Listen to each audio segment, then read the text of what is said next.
지난주에 베드로가 고기 잡는 일에 실패를 하였을 때 우리 예수님께서 베드로를 찾아오셨습니다. 그리고는 베드로에게 깊은 데로 가서 그물을 내려 고기를 잡으라 이런 명령을 주셨고, 베드로는 밤새도록 잡은 것이 없지만은 말씀에 의지하여 내가 그물을 내리리라고 대답합니다. 그리고 그물을 내렸을 때 고기가 가득 잡히는 기적의 역사가 일어났음을 보았습니다.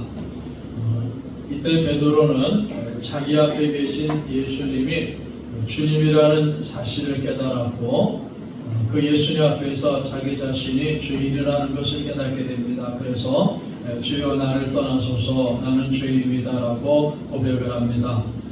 예수님은 이 베드로에게 내가 너로 나를 따라오너라 사람을 취하리라, 즉 사람을 낚는 어부가 되게 하리라고 말씀하셨습니다. 그래서 베드로는 그 주님의 말씀을 듣고서 예수님을 따라가게 되죠. 그러므로 그는 이 말씀을 통해서 다시 살아나는, 거듭나는 부흥을 경험하는 이런 역사를 체험했다라는 사실을 살펴봤습니다. 베드로는 예수님의 제자가 되었고, 예수님을 따라다니면서 말씀을 배우고 또 복음을 증거하는 일을 쭉 하다가 예수님이 승천하신 이후에는 초대 교회의 지도자로서 복음 전파하는 사명을 아주 충성스럽게 잘 담당해 왔습니다. 이런 베드로가 기원 후에 64년 정도에 사도 베드로가 로마에서 편지를 기록해가지고 보낸 편지가 바로 베드로 전서와 베드로 후서가 됩니다. 우리가 이 베드로라는 이름을 볼 때 베드로는 세 가지 이름으로 쓰이는 것을 보게 되죠. 시몬이라는 이름으로도 불려지고, 또는 게바, 이 아람어로 사용할 때는 게바라 그랬는데 돌이라는 뜻입니다. 그리고 베드로라는 이름은 예수님이 직접 지어주신 이름으로서 반석이라는 뜻을 갖고 있고, 그래서 우리가 주로 시몬 베드로 혹은 베드로 이렇게 이름을 부르고 있습니다. 베드로 사도가 성도들에게 로마에서 편지를 보냈는데 그 편지가 바로 오늘 우리가 공독한 베드로 전서가 됩니다. 베드로가 이 편지를 기록해가지고 보낼 당시에는 기독교를 아주 혹독하게 박해를 했던 로마의 황제 네로가 나라를 다스리고 있을 때였습니다. 그래서 네로는 로마뿐만 아니라 로마가 점령한 전 지역에 있는 모든 지역에 있는 그리스도인들을 핍박하고 박해하고 처형하는 이런 잔악한 행동을 했던 황제가 바로 네로라는 것을 보게 됩니다. 그래서 베드로 사도는 이렇게 많은 환난을 당하고 고통을 당하고 있는 당시의 소아시아 지역에 있는 본도라든지 갈라디아, 갑바도기아, 아시아, 그리고 비두니아라는 지역에 흩어져 있던 나그네 그리스도인들에게 그들이 심한 박해를 받고 있는 것을 보면서 그들을 위로하고 격려하고 또 땅의 소망이 아닌 하늘의 소망을 바라보라고 권면하기 위해서 이 서신을 기록했습니다. 그래서 우리가 이 베드로 전서라든지 베드로서를 보시면은 많은 시련과 많은 환난을 당하고 있는 그리스도인들에게 이 시련은 우리가 지금 당하고 있는 시련은 잠깐이고, 우리는 이 땅에서 나그네 인생을 살고 있지만은 언젠가는 하나님이 주시는 영원한 본향이 있다, 천국이 있다. 천국을 바라보면서 이 시련을 극복하고 환난과 싸워서 승리하는 것이 우리 그리스도인의 삶의 모습입니다 하는 것을 이 베드로 전서를 통해서 우리들에게 가르쳐주고 있습니다. 자, 그래서 우리는 하나님께서, 우리 주님께서 베드로를 통해서 주셨던 이 말씀들을 살펴보면 오늘을 살고 있는 우리들에게도 대단히 절실하게 필요한 말씀이다라는 것을 보게 됩니다. 물론 우리가 지금 살고 있는 이 세상에서는 칼과 창과 이러한 처형이라는 신앙의 박해를 받고 있지는 않습니다. 물론 지구상의 특정 지역에는 아직도 칼로서, 창으로서, 또 처형으로서의 신앙적 핍박을 받고 있는 그런 지역들도 많이 있지만은 특별히 우리 대한민국 우리가 살고 이 땅에서는 그런 신앙의 박해는 받고 있지 않습니다. 그러나 어떻게 보면은 이런 칼과 무력의 핍박보다는 더 무서운 핍박과 유혹이 우리 그리스도인들에게 오고 있다. 우리가 당하고 있다라는 것을 이 시대를 살아가면서 우리는 볼 수 있습니다. 그래서 우리 기독교가 개인주의라든지 이기주의라는 이러한 상황에 몰려 있고 또 향락주의에 몰려 있고 안일함에 빠져 있기 때문에 신앙이 잠들어 있는 이러한 모습이라든지 거짓 선지자들이라든지 사입이라든지 이단들 이것이 마저 흉흉하는 이 시대에 우리가 살고 있으면서 많은 어려움을 당하고 있습니다.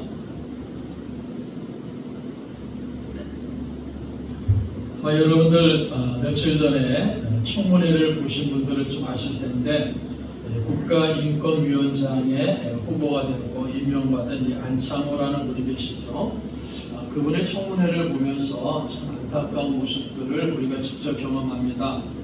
이분을 보니까는 평상시에 창조론을 강조합니다.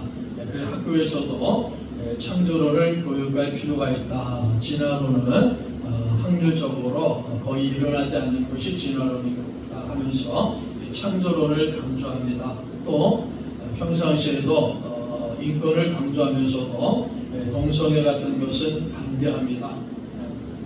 그리고 차별금지법도 반대합니다. 그래서 동성애 같은 거는 여러 질병으로 이어질 수 있고 또 차별금지법은 공산주의 혁명으로 이어질 수 있는 일들이 있기 때문에 이것을 반대한다는 그런 이야기들을 많이 하고 있었습니다. 그랬더니 국가인권위원장으로 이제 후보가 되니까는 청문회를 하면서 온갖 공격을 하는 이런 모습들을 많이 봤을 겁니다. 그래서 저는 그 녹화된 화면을 좀 보면서 예수님 믿지 않는 사람들이 그런 이야기를 하는 것은 그냥 넘어갈 수 있어요.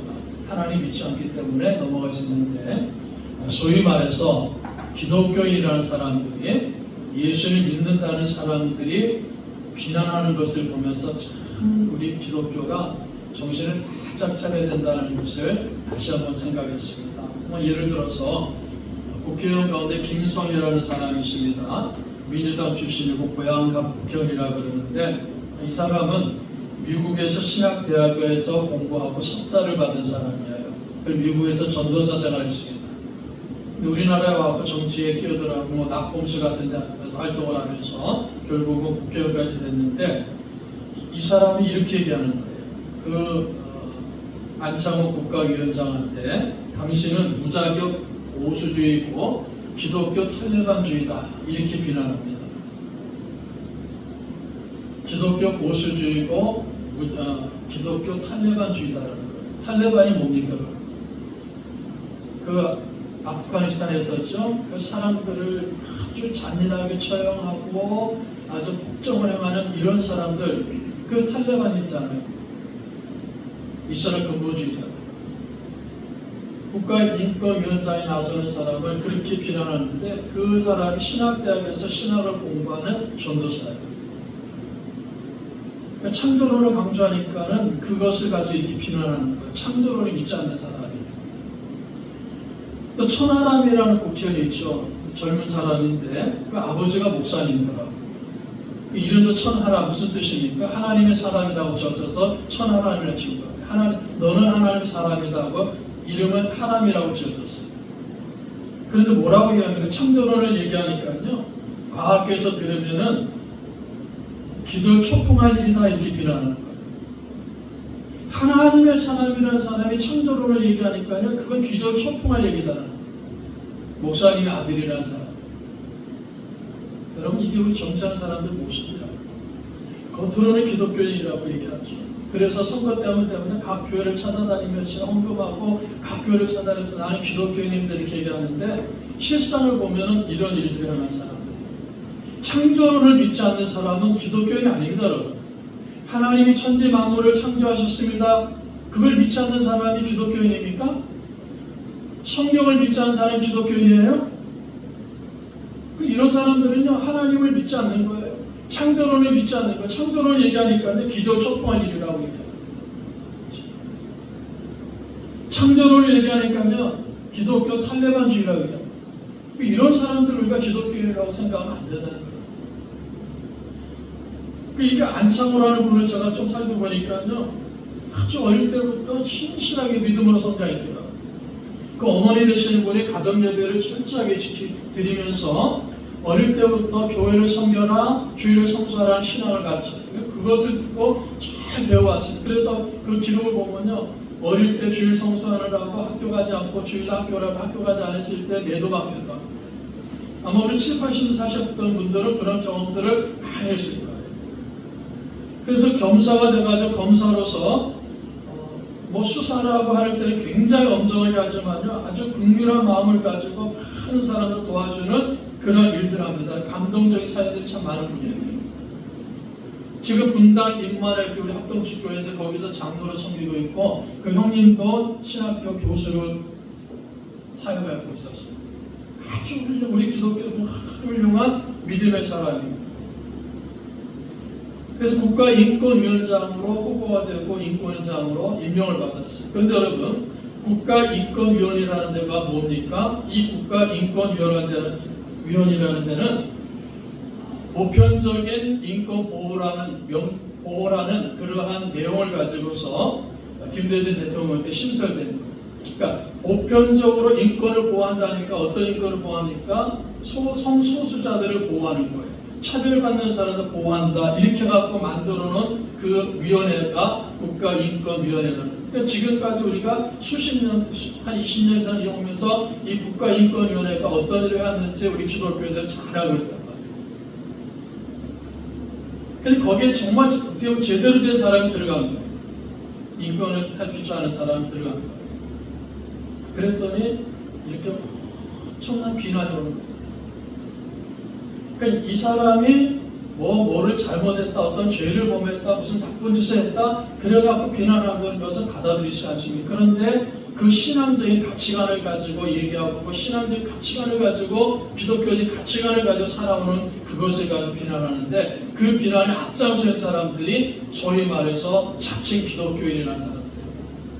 그러니까 이런 일들이 지금 우리가 살고 있는 이 시대에 엄청나게 많이 일어나고 있다 하는 것을 보실 때, 베드로가 그 편지를 보낼 당시에 그 편지를 받는 그 성도들이 당하고 있는 그 엄청난 핍박, 시련, 환난과 함께 지금 우리가 살고 있는 이 시대에도 이러한 일들이 계속적으로 일어나기 때문에 여러분, 이 베드로전서는 이 시대를 살고 있는 우리들에게도 꼭 필요한 주님의 말씀이다라는 것을 다시 한번 기억하시기를 바랍니다. 자, 그래서 이 베드로전서 1장 1절과 2절에 보시면은 이렇게 말하죠.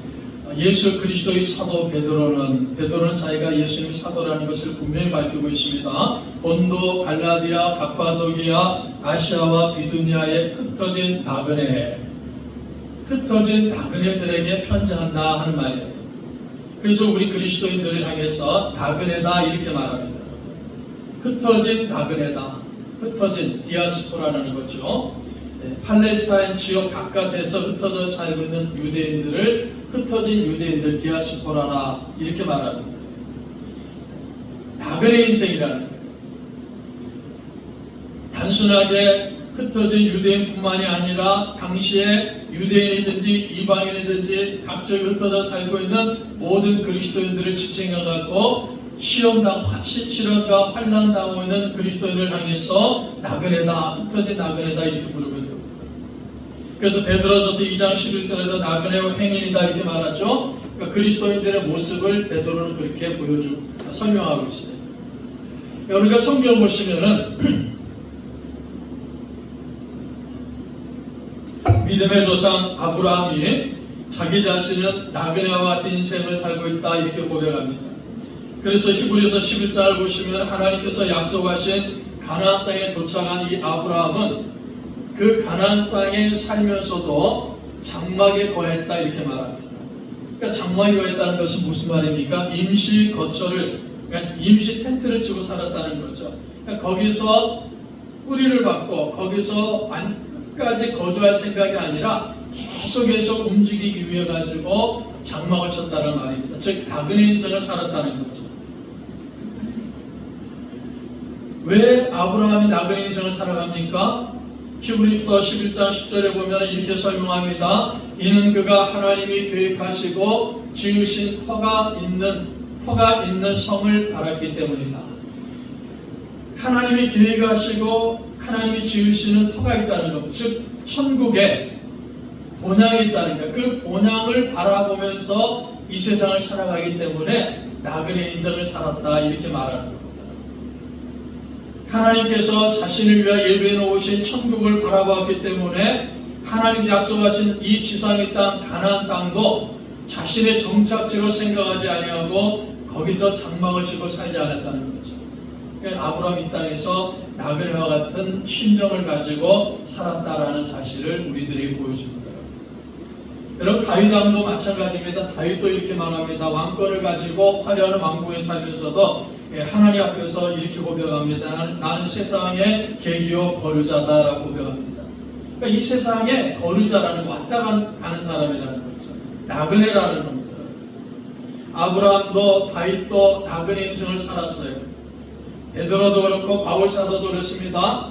대단한 위대한 업적을 남긴 사람들이었지만은 그들도 이 땅에서 나그네 인생을 살았다라고 고백합니다.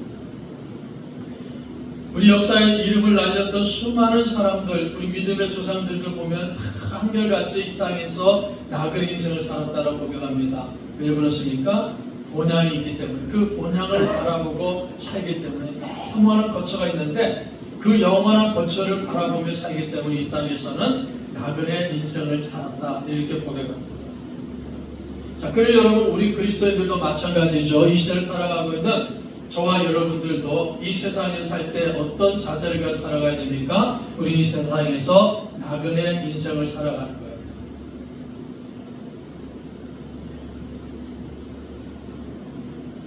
자, 세상 사람들은 이렇게 말합니다. 나그네는 지금은 뭐 나그네라는 말을 잘 사용하지 않죠. 우리가 예전에 그 유행가에도 뭐 나그네라는 뭐 유행가 듣지 않습니까? 자, 세상 사람들이 말할 때, 저 사람 나그네, 뭐 방랑자 이렇게 말할 때는요, 가야 할 방향과 목적지가 없는 사람들을 말합니다. 그러니까 내가 가야 할 방향이 없고, 내가 가야 할 목적지가 없이 여기서 살다, 저기서 살다, 또 여기 가다 살고 하는 이런 사람들을 가지고 나그네다, 나그네 인생이다 이렇게 말합니다. 그건 세상 사람들이 하는 이야기예요. 그러나 성경에서 말하는 나그네는요, 분명한 목적을 갖고 있는 사람, 자기가 나아갈 방향이 있는 사람을 가지고 나그네 인생이다 이렇게 말합니다. 자, 우리는 이 세상에서 나그네 인생을 살지만은 우리가 가는 곳이 어디입니까? 하나님께 속한 사람은 하나님 앞에 가는 것이 최종의 목적이에요. 소위 말해서 천국에 가는 것이 우리의 최종 목적이라는 겁니다. 죄에 속한 사람들은 지옥이라는 목적지를 향해서 가지만은 하나님께 속한 사람들은 천국이라는 목적지를 향해서 살아가는 거예요.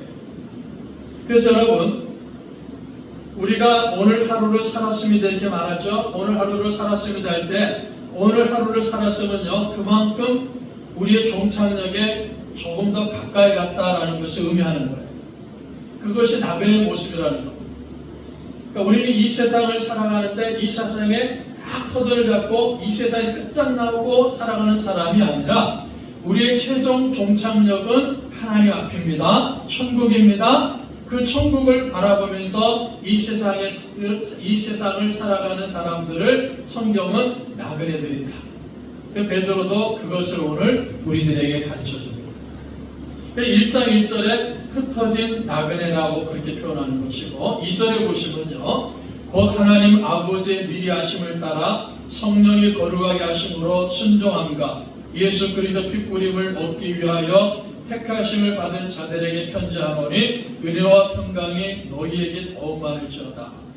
2절에 보시면요 택하심을 받은 자들에게, 그러니까 1절에서는 흩어진 나그네들, 2절에서는 택하심을 받은 자들 이렇게 표현하죠. 이것이 나누어졌는데 원문에 보면 붙어 있어요. 그래서 원문에 보면 이렇게 말하는 겁니다. 흩어진 나그네, 택하심을 받은 자들. 그러니까 흩어진 나그네들은요, 택하심을 받은 사람들입니다. 그래서 우리 그리스도를 향해서, 성도들 향해서 베드로 사도는 여러분들은 흩어진 나그네고 택하심을 받은 성도들이 자들입니다, 이렇게 말하는 거예요. 흩어진 나그네, 택하심을 받은 사람들이다, 이렇게 말하고 있습니다. 그래서 우리는 나그네인데 택하심을 받은 나그네들이 아주 특별한 사람들이라는 겁니다. 택하심을 받은 나그네들이기 때문에 아주 특별한 사람들입니다. 그러므로 우리가 하나님으로부터 택하심을 받았어요. 부름받았습니다. 그래서 우리는 성경은 우리를 향해서 영광스러운 나그네들이다, 이렇게 말하는 겁니다. 2절의 말씀 보시면은 우리가 특별한 흩어진 나그네며 택하심을 받은 나그네인데 우리는 세 가지 아주 중요한 이야기를 합니다. 첫 번째 보면 이렇게 말하죠. 1장 2절에 보면 곧 하나님 아버지의 미리 아심을 따라, 하나님이 우리를 아신 거예요. 하나님 우리를 알아주셨다는 거죠. 우리는 이 세상을 살면서 순간적으로 지나가는 한 나그네에 불과하는데 하나님이 알아주시는 나그네들이라는 겁니다. 그래서 우리를 향해서 특별한 영광스러운 나그네다, 이렇게 말하는 거예요. 그런데 2절을 보니까요, 하나님이 우리를 언제 아셨다 그랬습니까? 미리 아셨다 그랬습니다. 미리 아십니다. 하나님이 저와 우리 성도들을 미리 아셨습니다. 그 미리라는 말이 무슨 뜻입니까? 언제라는 말이죠. 언제 아셨다는 겁니까? 뭐 1년 전에, 50년 전에, 내가 태어날 때 60년 전에 그때 아셨다, 그 말이 아니에요. 미리 아셨다는 말은요, 창세 전에 아셨다는 겁니다. 세상이 만들어지기 전에 하나님이 저와 여러분을 아셨습니다. 여러분 믿습니까?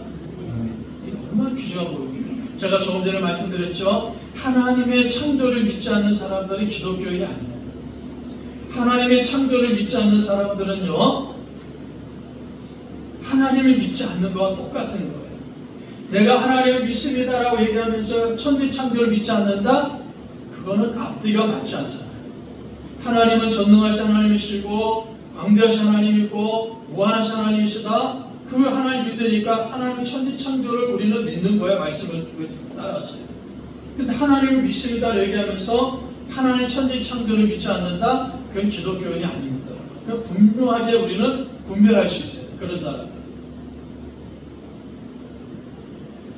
하나님이 천지 만물을 창조하시기 이전에, 창세기 1장 이전에 하나님이 벌써 나를 아셨다, 이렇게 말합니다. 미리 아셨다는 그 말은 그 뜻입니다. 하나님의 아버지의 미리 아심을 따라 세상이 만들어지기 전에 하나님이 나를 아셨습니다.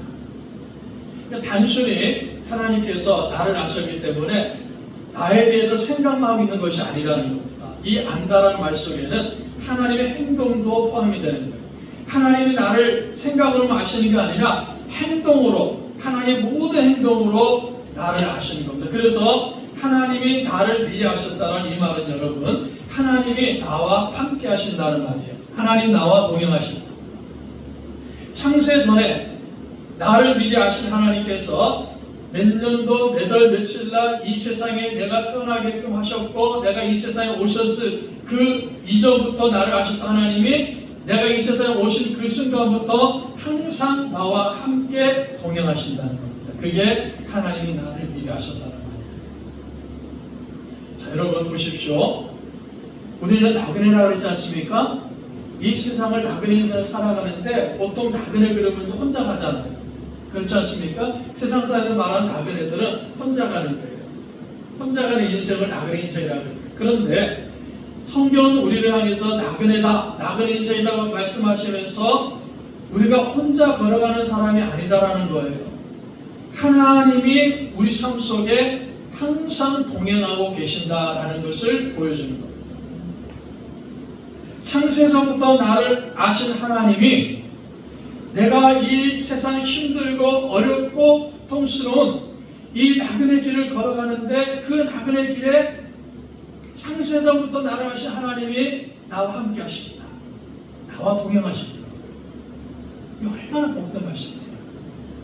그러니까 여러분, 네로 황제 앞에서 엄청난 시련을 당하고 엄청난 고난을 당하고 심지어 죽음까지 당하고 있는 그 그리스도인들에게 베드로 사도가 가르치는 거예요. 여러분은 나그네입니다. 여러분 힘들고 어렵고 고통스러운 이 길을 걸어가는 여러분 나그네 인생인데 여러분 혼자 걸어가는 것이 아니에요. 여러분을 아시는 하나님, 창세전부터 여러분을 아시는 하나님께서 지금 여러분과 함께 걸어가시고 있습니다. 함께 동행하고 있습니다. 그러니까 용기를 내십시오. 힘을 내십시오. 담대하십시오. 이렇게 베드로가 성도들에게 가르쳐줍니다. 그 주님의 말씀이 오늘 이 시간에 우리에게도 그대로 가르쳐주는 겁니다. 여러분 성경 보시면요, 야곱이 나오지 않습니까? 이 야곱이가 아버지를 속이고 형을 속여가지고요 도망가지 않습니까? 외삼촌 라반이 있는 곳으로 바다나로 도망가는데요, 광야길을 걸어갑니다. 이 광야길을 걸어갈 때 이 야곱이가 얼마나 외롭고 고통스럽습니까? 가족을 떠나버리고 가족을 떠나서 도망가는 그 비참한 자기 모습 생각하면서 광야에서 혼자 걸어가고 있습니다. 그런데 여러분, 우리가 창세기 28장 15절에 하나님이 야곱에게 오셔서 이렇게 말씀합니다. 야곱아, 내가 어디로 가든지 내가 너와 함께 할 것이다. 야곱이 어디로 가든지 하나님께서 함께 할 것이다 라고 약속하셨습니다. 야곱이 나그네 인생길을 걸어가지만 야곱을 미리 하시는 하나님께서는 야곱이 어디를 가든지 간에 야곱과 함께 하시겠다고 약속하셨습니다. 바로 그 야곱과 함께 하시겠다고 약속하신 하나님께서 오늘 이 아침에 저와 우리 모든 성도들에게도 우리와 함께 하시겠다고 약속을 주시는 거예요. 그래서 우리는 이 세상을 살아가는 동안에요, 우리가 이 모양 저 모양으로 살 길이 막막할 때를 경험할 때가 있을 것입니다. 우리가 인생 여정을 살아가는 동안에 아무도 나를 도와주는 사람이 없다고 느껴질 때가 있을 겁니다. 나는 홀로 나는 나그네 같은 인생이다라면서 그렇게 생각하고서 그렇게 살아갈 때가 있을 겁니다. 여러분 그때마다 야곱과 함께 하셨던 하나님을 생각하시기 바랍니다. 우리가 홀로 걸어가는 그 막막한 인생의 걸음을 걸어갈 때마다 야곱과 함께 하셨던 하나님이 그 하나님이 나와 동행하시는 하나님이십니다. 그래서 성경은 그러기 때문에 우리를 향해서 너희는 영광스러운 나그네들이다 이렇게 말합니다. 여호수아도 동일한 경험을 하지 않습니까?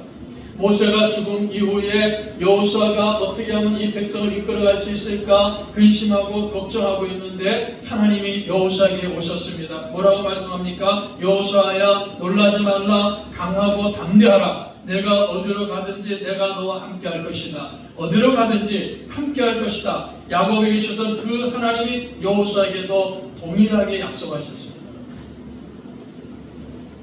암넬에 대한 두려움이 여호수아 이스라엘 백성들에게 있었지만은 하나님이 뭐라고 말씀하십니까? 내가 어디로 가든지 너와 함께 하겠다.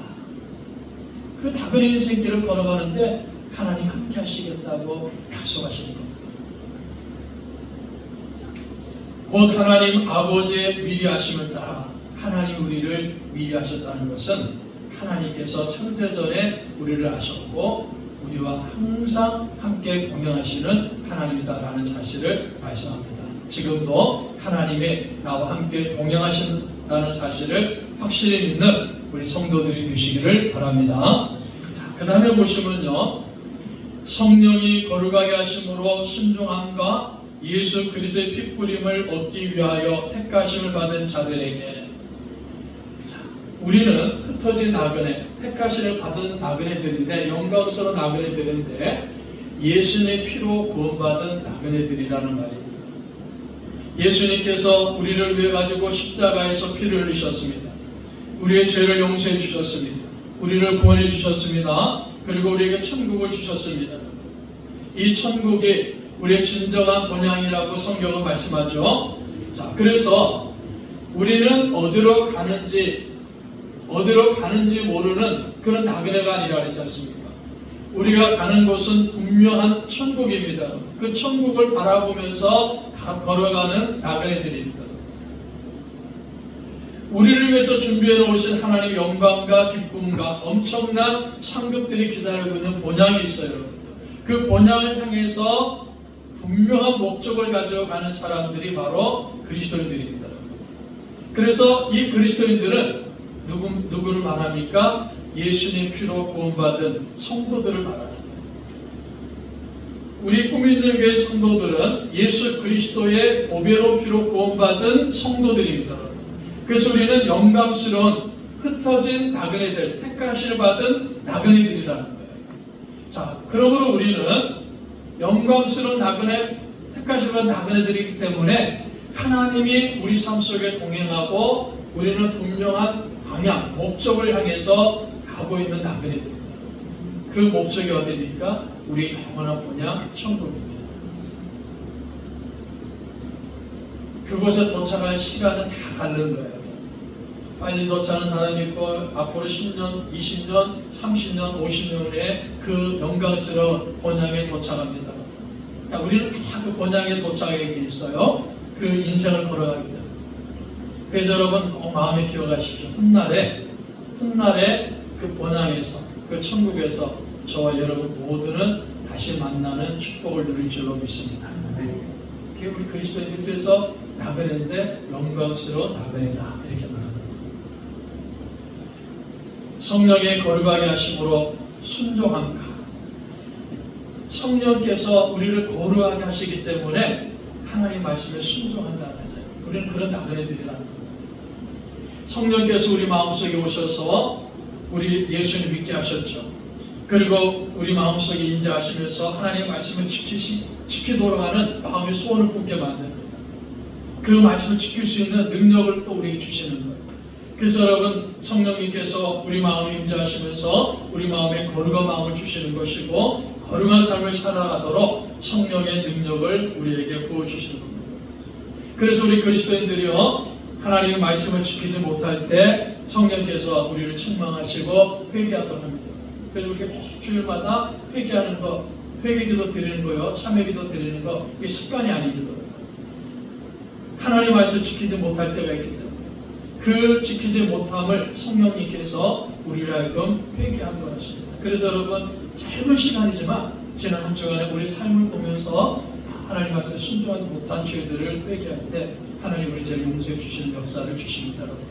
이 죄사를 받는 사람이 얼마나 복된 것인가 하는 것을 복된 사람인가라는 것을 우리가 죄 용서 받는 상황 속에서 꼭 확인하시기를 바랍니다. 그리고 말씀에 순종할 때는요 우리에게 기쁨을 주시고 평강을 주시는 겁니다. 성령님께서 우리 안에 거하시기 때문에 하나님의 말씀에 순종하도록 이끌어 주신다는 거예요. 그리고 성령님께서 우리가 가는 길을 분명하게 가르쳐 주십니다. 자, 그러므로 우리는 하나님의 말씀을 따라가는 나그네들이라 했습니다. 부름받은 영광스러운 나그네들입니다. 하나님이 동행하시는 나그네입니다. 예수님 우리 인생의 여정을 책임지시기 때문에 우리 나그네 인생을 살아가는 거예요. 분명한 목적지인 천국을 우리의 본향으로 삼고 그 천국을 향해서 걸어가는 나그네들이다. 이렇게 성경은 계속해서 우리에게 말씀합니다.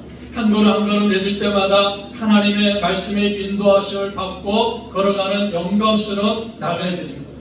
그래서 우리가 이 사실을 확인하고 하나님 앞에 감사드리는 성도들이 되어야 된다는 겁니다. 우리는 영광스러운 나그네들이기 때문에 하나님 앞에서 늘 새로운 자세를 가지고 살아갑니다. 여러분 우리가 흩어진 나그네, 택하셔 받은 나그네라 하지 않습니까? 영광스러운 나그네라 했죠. 그래서 우리는 이 세상에서 살아갈 때 유혹을 받을 때가 많아요. 시련을 당할 때도 있고 심지어 핍박을 당할 때도 있고 많은 어려움을 경험할 때도 있습니다.